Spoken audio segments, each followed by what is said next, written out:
Hey everybody, it's Richard here with an exciting new update to my Google Workspace internal add-on that I call Employee Portfolios. So if you've watched the previous video, I've shown how you can use a Google Shared Drive to sort of track and manage your goal setting, reflections, artifacts, and things like that, all within a single shared drive. With differentiated subfolder permissions. So here I'd like to illustrate a PD request and approval workflow that I've just recently added to the add-on. So let's get started. So I'm in a teacher account right now. This would be, or an employee account, and I want to request the PD. So I would go down to the PD request form in the gallery and make a copy of it. So normally when we think of request forms, we often want to just jump right to Google Forms. This method will actually let you type things out directly in a Google Doc. So this here would be my PD request form. Maybe I'm going to a Google App Scripting conference.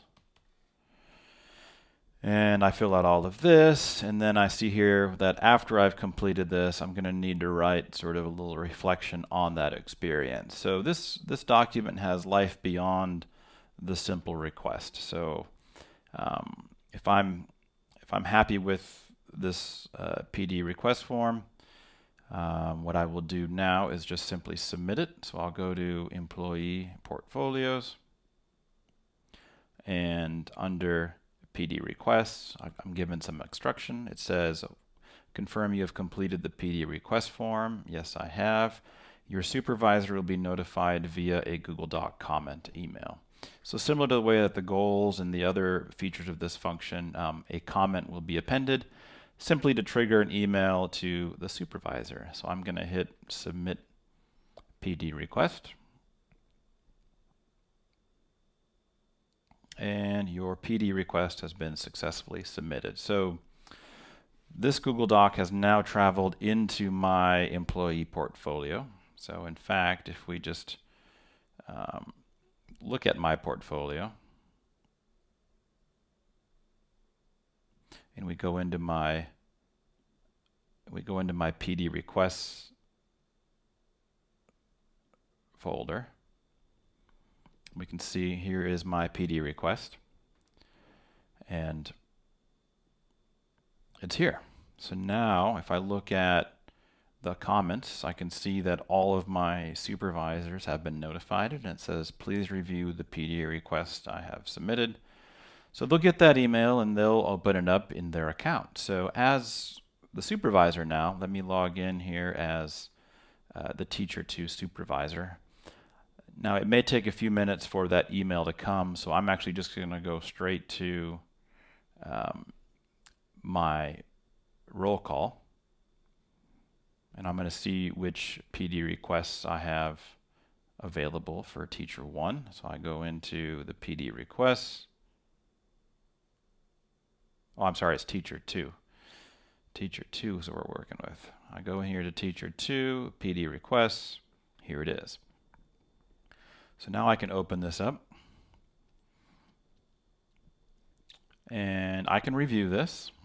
I can add additional comments on here if I need to.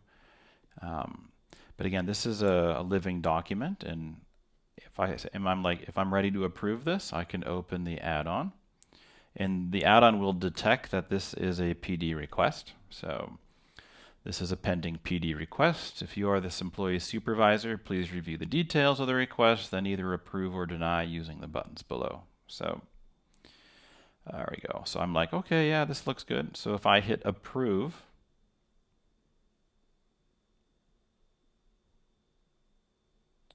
it says you have successfully approved this PD request. And now at this point, the file has once again moved into simply the PD folder. It's becoming a part of the employee's portfolio. It's no longer a pending request. And at the same time, that also triggered an email to teacher 2. So if I just go into Gmail of teacher 2, I'll notice here, it says here that the PD request has been approved. Upon completion of PD, please return to this document to complete the required reflection.